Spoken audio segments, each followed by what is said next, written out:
Hi, this is Azim Sahir, a human capital specialist. I wanted to personally welcome you and thank you for joining us today. We are really glad you are here because this podcast designed to inspire people to live a meaningful life and pursue their passion. Welcome to EI Café with Azim Season 3. I give late look back at the lives and business of today's most important element with emotional intelligence. You will learn how emotional intelligence can be a key factor for your success in both personal and professional life. You will hear key life lessons and tips from most prominent personalities, business leaders, entrepreneurs, EI practitioners, and executive coaches from all over the world. Just to let you know, you can watch the video version of this podcast on my YouTube channel. So sit back, relax with a cup of coffee, and let's get into the show. This is EI Cafe with Azim. 30 minutes of valuable learning. Keep listening, keep learning, and keep improving.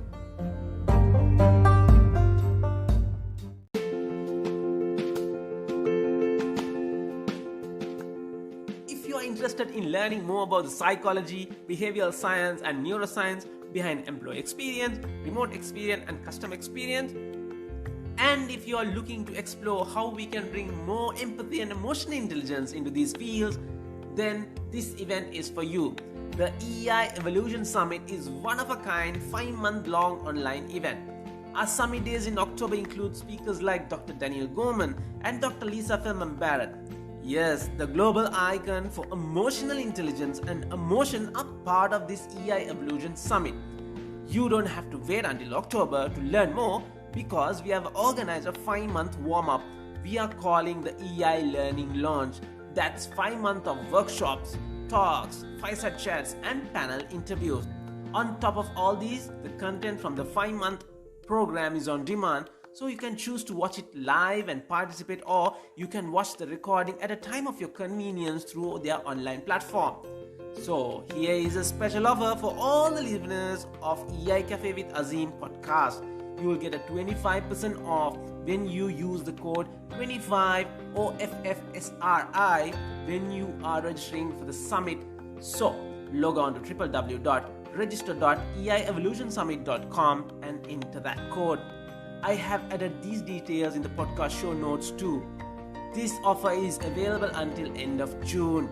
Don't miss out this great opportunity to hear from the experts. So hurry, book your tickets now.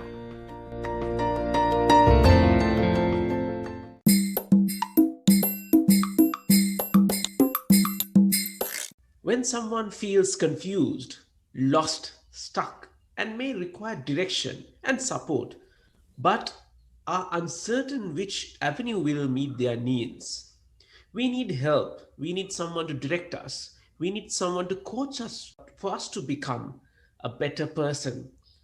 Coaching in recent past has been the word everyone is talking about. Coaching promotes self-awareness to discover how someone can help to boost your performance, presence, and sense of aliveness at work. A very warm welcome to the show, to Season 3 of EI Cafe with Azim.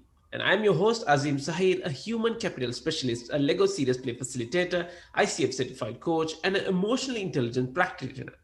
Here we are again for another exciting episode, a 30 minutes of valuable time.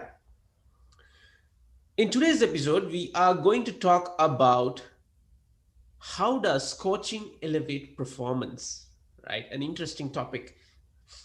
To this, I have a fantastic person all the way from US. Let me introduce to him. His life and career has been dedicated to field of self-development and effecting positive change through storytelling, purposeful play, and expansive conversation. Initially as a performance poet, fantastic, interesting stuff, and psychotherapist, and now a professional certified coach, PCC, accredited by International Coaching Federation, and as a certified coaching supervisor. Ladies and gentlemen, let me please welcome Paul Sanbar, an executive coach and a Lego Serious Play Facilitator.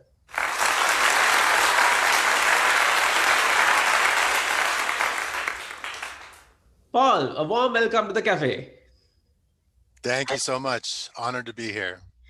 Thank you. So, Paul, first and foremost, Yeah, thank you very much for your valuable time spending in the cafe to inspire people, to help people to understand this particular topic, right? Coaching that's and how yes. can coaching elevate performance. So, Paul, the whole aspect why I want to bring is like in this whole world, you can't live alone, perform alone. You need someone to guide you, support you, to show you, at least point the finger saying you are doing something wrong, you need to correct yourself, that's what it made me pick this topic. And it is being on the corporate world, a lot been talking about coaching, and that word is coming up now very frequently. In this line, I would like to ask to you this question: what led you to coaching? What are the life lesson, what is the turnaround point for you to get into coaching?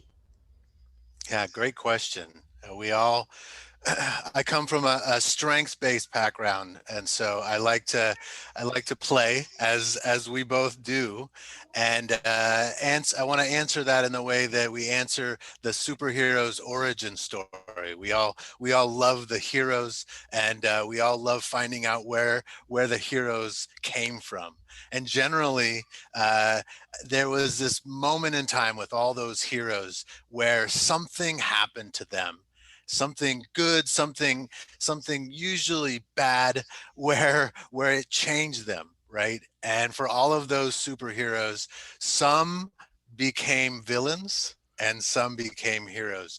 The instance, the thing that happened to them could have been the same, but it was the story that they told themselves and how they grew from that experience that allowed them to become somebody who builds people up, a coach, or somebody who doesn't coach. I don't like to use negative language, so I'll leave it at that. So for me, you know, I was kind of raised to take care of people. From my background, from my culture, I was raised to keep everything with the family and to help out my mother and my father and the family, and I was kind of raised to really serve other people and let go of my own wants and needs. And of course, this is a wonderful strength, but it also can be a weakness. I spent a lot of time trying to uh, help other people more than I could help myself, and this led down a path that don't need to get into here, but it led down a path where I wasn't living up to my own full potential. So a lot of failure happened, and after a lot of failure, I realized and I grew and came to understand that my superhero strength was in really letting my ego go and stepping in other people's shoes and walking the journey with them to support them, to help them get to where they want to go. Now for me, I knew that it couldn't be all that. I had to be able to take care of myself in the process. That's where the growth comes from. But my superhero strength is really to, I think, is to be able to empathize and to be able to listen to people and to support them and find out exactly where they want to go. And fortunately, I've been able to make a career out of it. Wow, fantastic journey. I think a lot of ups and downs that be there, and I can just feel it. And I like the last part you said. Your strength is being empathy and listen. So that's the most Yeah, difficult part. Anybody would love to have it, and that's what we are trying to promote also. Right, sure. fantastic, Paul. So right now, if you see in many organizations, to elevate the performance of the people, because people who's the one who runs the organization end of the day, Yeah, they do different execution or engagements, workshops, training and development, sessions, workshop sessions. They do a lot of things, but yeah, how can, like, what does coaching do for performance elevation when you compare with other methods, right? How does it yeah. work? Yeah, and before I jump into specifically coaching, I'm a big believer in training and in workshops and in all sorts of learning and development. We both love to use Lego Serious Play to help Absolutely. other people. But when it comes down to it, like you mentioned a few moments ago, we are social people. We're social animals. And what we love more than anything is Mm, to be seen, to be validated, to know that we exist, that my problem, however big or small it may be, is something that in a space of a one-on-one or sometimes team, but generally a one-on-one conversation, that I, as an employee or as somebody that wants to develop myself to improve my performance, can sit in a room or over Zoom nowadays and have that space, like I said, to be seen, to be heard, and not generally to be told the solutions directly, because I probably know what needs to be done. Or if I don't know exactly what needs to be done, I need to be able to take the moment to pause and think about it. And that's what coaching does. I want to share more about that in a moment, but I get excited about it. So I'll be happy to let you ask the next question and jump right in. Fantastic. I think you led to me a nice area, like when you talk about the space, when you're having that conversation. Now, one of the biggest challenges all the organization have with their leadership, the amount of time they have a conversation with their subordinates, peers, colleagues, superiors, right? Because only thing they give is just feedback. Yeah. Feedback does not turn into a conversation, right? Just I say, Paul, you have to do this, you're not done that. No, that's not the part. And you're talking about you almost there on self-discovery, right? He Hmm. or she know what to do. Only the problem is they don't know how to do. Right. Right?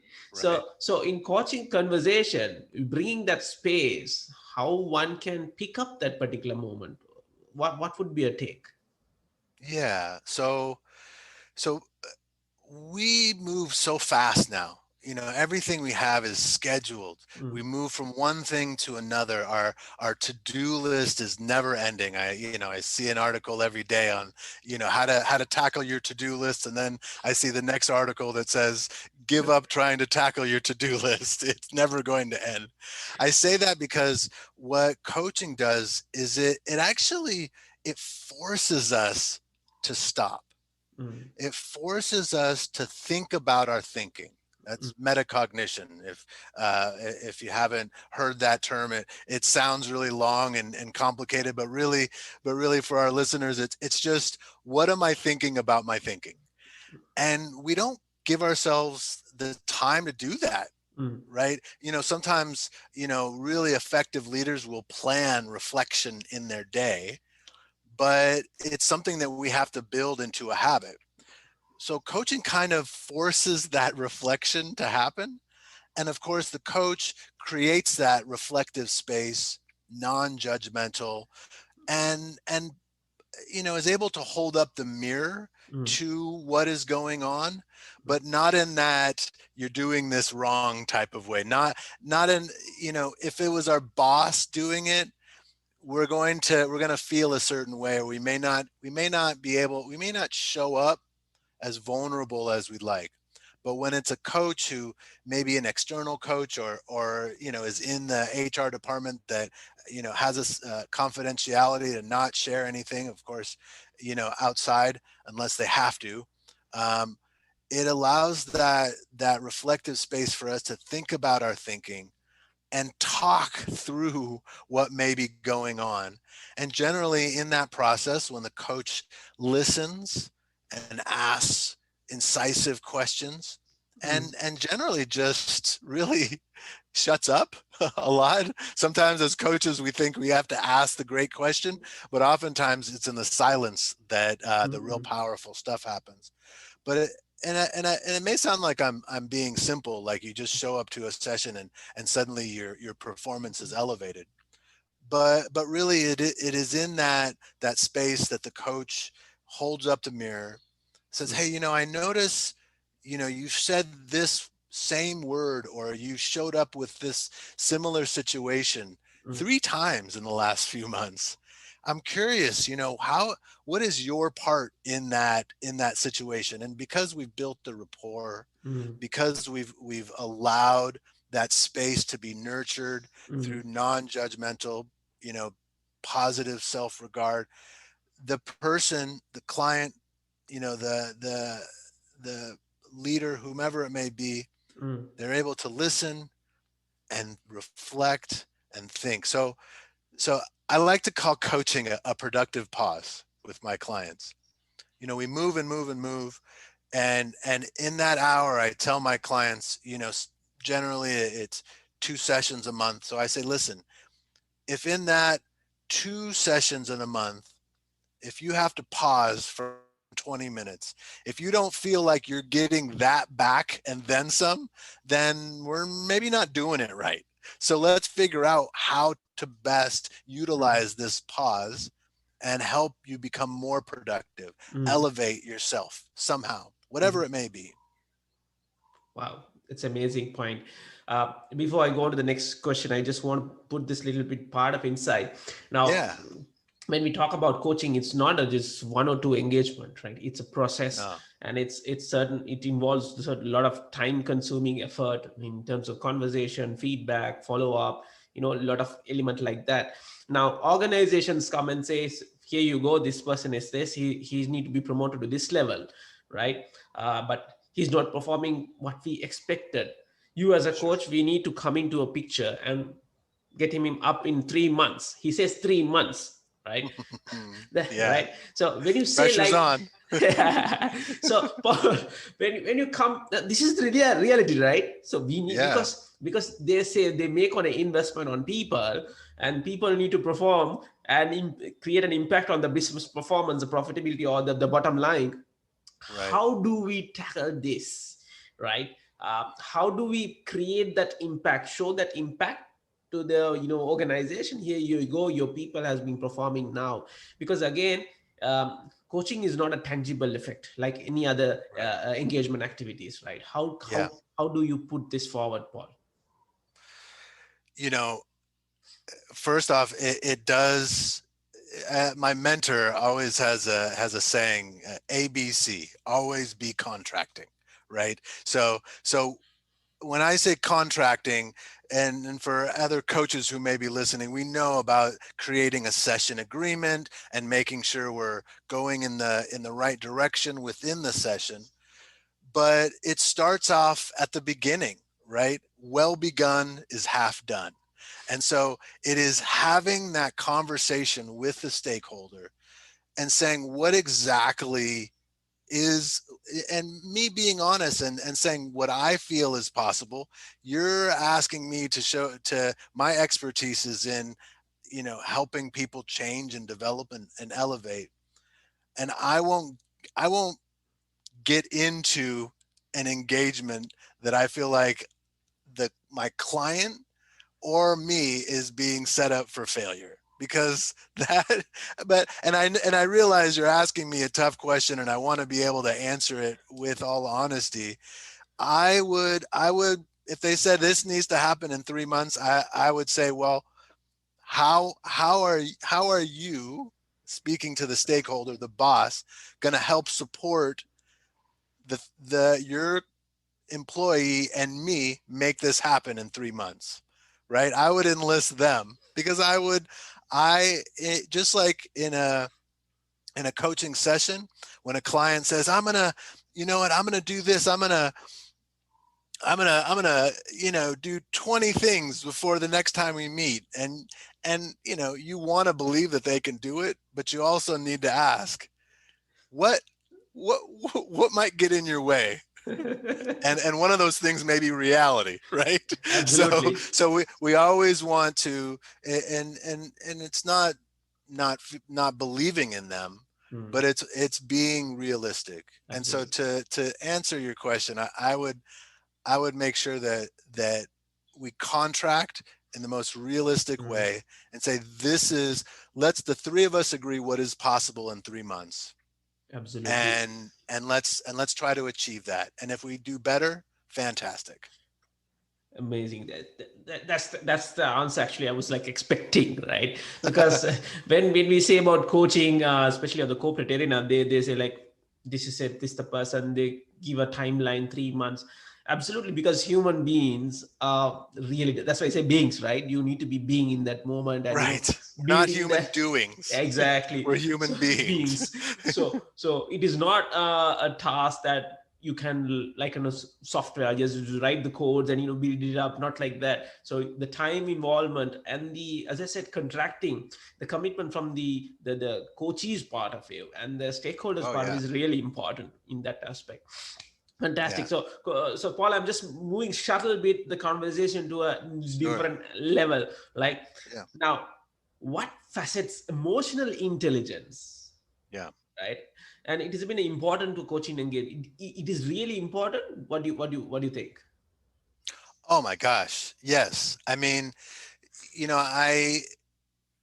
I tell my clients at the beginning of our sessions, at the beginning, but even in the discovery call, I say, I really have one goal, because it is all about what you want, or what the company wants. My one goal as the coach is to learn their view of the world, to learn their language, Mm, and to learn, and so it's my desire is that over the course of the engagement, that my clients actually feel like they're talking to their better self. So I want to embody what that better self means. And I say it like that because that is part of emotional intelligence, being able to step outside of yourself, empathy, right? And also learning, social awareness, right? So that you can see things from different perspectives. And when I've learned your language, when I've learned how you view the world, then I can also challenge mm. how you view the world, right? I love music, and I grew up on hip hop, so I like to call it scratching the record, right? We resonate, and then every once in a while, record, we dissonance, right? Right. And when we do that, they're able to they're able to gain a different perspective and learn more about their feelings. We ask them questions about what their emotions are. Mhm. A lot of people think sometimes we don't talk about feelings in coaching. We're always talking about feelings in coaching. We may not use that word, but understanding what somebody, Susan David, who I love Mm. her work on Me too. emotional agility. Agility, fantastic book, by the way. Right. She refers to as emotional granularity, Mm. right? When we learn more than, a lot of us grew up, happy, sad, mad, surprised, right? But there are so many different nuances to all of those things. And if my clients just learn, well, you know, what is the color of your happiness, right? And they can discern, well, it's yellow. How bright yellow, how bright of a yellow is that, right? And it's about discerning and understanding.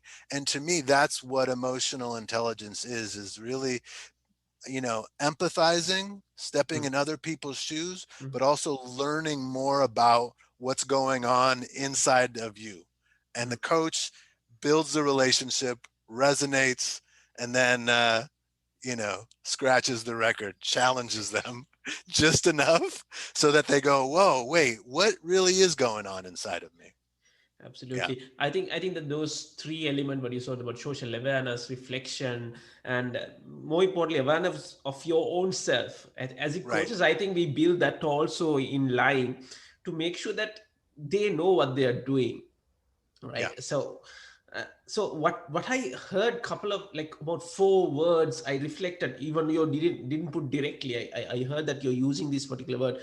One is prospection, right? yes, In intention, grabbing the attention, and the yeah, important part is the reflection part. What you say about right, the DJ, this jockey what DJ do, right? right. So how does in your coaching, right? Yeah, Can you explain the importance of these using these terms, elevating the yeah. performance? Yeah. So this idea, I'm from California. We grew up in the California. The state got its name from the gold rush, right? There was a big Yes, yes, in our yes. country. There's a big gold rush, and it's and and what they called those prospectors, right? Okay. And so what a prospector does is he goes into a mountain. He doesn't know if there's gold there or not, but he envisions that there may be gold there. Mm, And so prospection with our clients is possibilities taking, is saying what might happen if you choose this path, or how best can it be.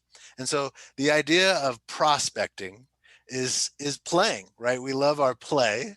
And so when we prospect, we think about different ways of doing things. And we and then we ask as a coach, well, what is important about that? Who mm, are you becoming? mm, What is the why? That's the intention. And once we prospect on possibilities and then figure out why we may want to find that gold in that third mountain to the left, then it's about setting our attention.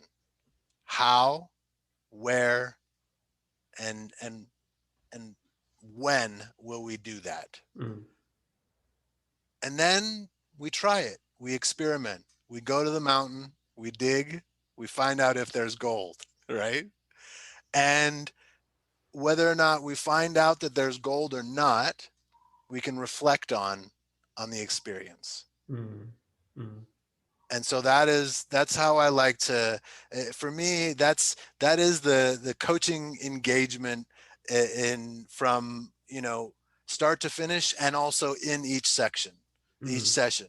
We mm, prospect with possibilities.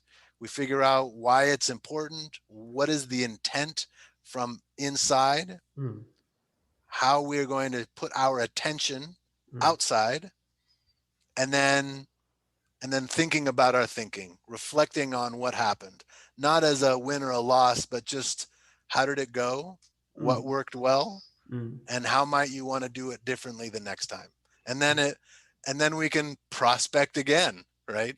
So that's to me what is a real valuable way for me to look at how I like to help my clients mine and find gold, mm. whatever gold means to them, because I don't decide, right? It's them, it's It might them. not, yeah, it might not be, was gold to them might be something that I'm just like, I have no interest in My mining be, that. my very titanium, titanium. Right, right, yeah, exactly. Right. So, just picking on the last part you said. Now, Yeah, I think the reflection is the part where we fail to do in terms of yes, performance, right? We might have a better run or bad run. We might hit a home run, whatever it is, yeah, right? Even we after hitting the home run, I think most of the players don't go and see like how did I hit the home run? What yeah, made me hit the home run, right? right, Now, when we talk about reflection, how does it differ from feedback? Now, most of the organizations follow giving feedback only. Now, if you can bring yeah. this word reflection into corporate arena, I think the performance will be like no somewhere they can't imagine. What do you thought? Yeah, so I love words, and when we think of the word reflection, right, that is, if we look at a still pond or the mirror, we see back exactly what we may be looking at, right? Yeah. Feedback is somebody else's interpretation of what may be going on, and it may not be actionable, it may feel like criticism. Mm, But when we ask a leader to first reflect for themselves, then they're giving themselves feedback, hopefully positive, right? We don't want them to be all negative. And, we know through coaching coaching also. that we want to set our eyes on, not, ignore the negative, but to set our eyes on what is positive. And then that allows for, purposeful, and this is semantics, but I don't even like to use the word feedback, because that means it's going back. Mm, Feed forward is nourishing, right? And so when we reflect and give feed forward, something that moves us, that pushes us forward, then we feel as though we're learning and growing, as opposed to, being reprimanded or scolded for not doing it right. It's all experiments, right? Fantastic. All right, Yeah. Paul. So our time has come to an end. Before I Yeah. let you go, I want you something from your end. Yeah. I hope there are a lot of listeners who's trying to experiment coaching, right? Who Yeah. are not coaches, right? But they Yeah. are leaders in the organization. Um, Shifting that word like feed back to feed forward. Those are the little things Mhm. they can learn.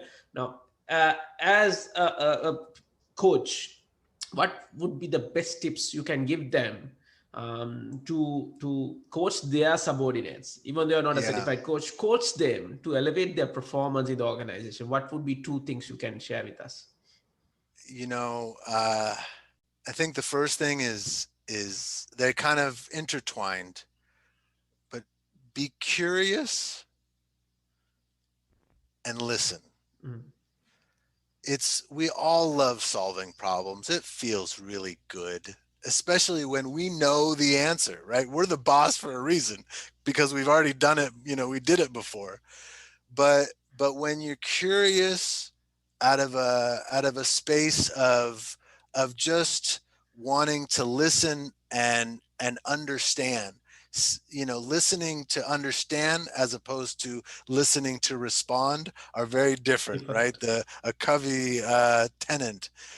And and if we just hold our advice for just a moment longer, and we trust that they may come up with something, and we ask questions about it, it's amazing how much more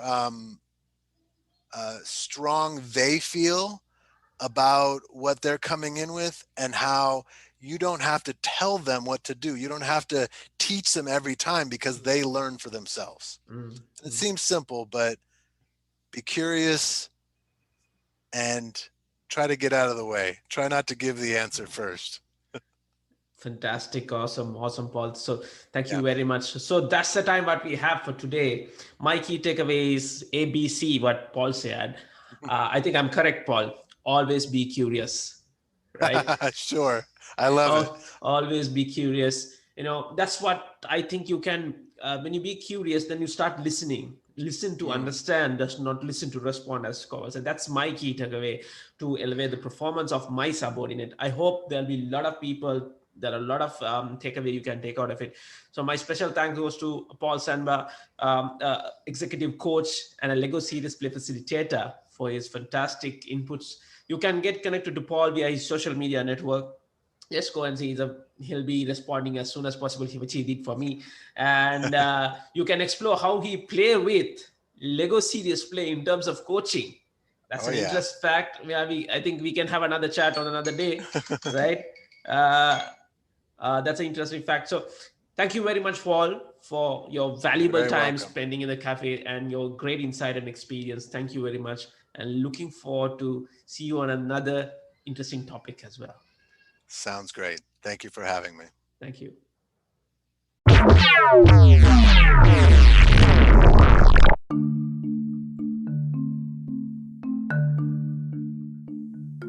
Every employee in your organization is a gold mine.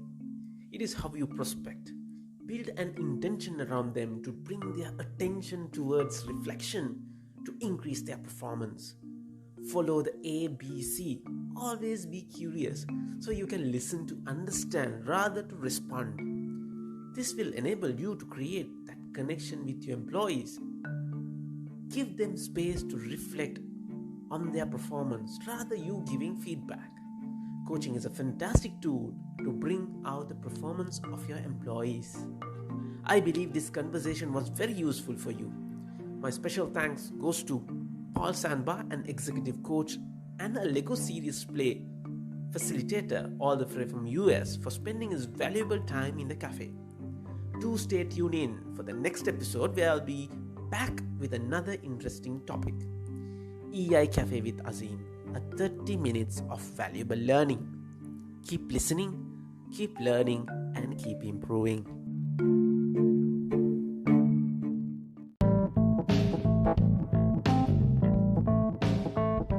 Thank you for tuning in to this episode of EI Cafe with Azim. We are sure to hope you enjoyed it. If you have any questions, please do reach out to me. If you haven't done so already, make sure you are subscribed to the show, which is available in all major podcast platforms. You are notified when a new episode is posted. So rate it, review, and leave a comment and share with your friends. Thank you so much for listening, and I hope you are leaving some great things that can help you in your life every day.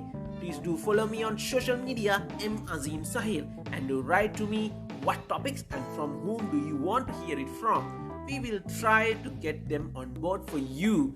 Till I meet you another episode, checking out of the cafe. My name is Azim Sahil. Stay safe and God bless you.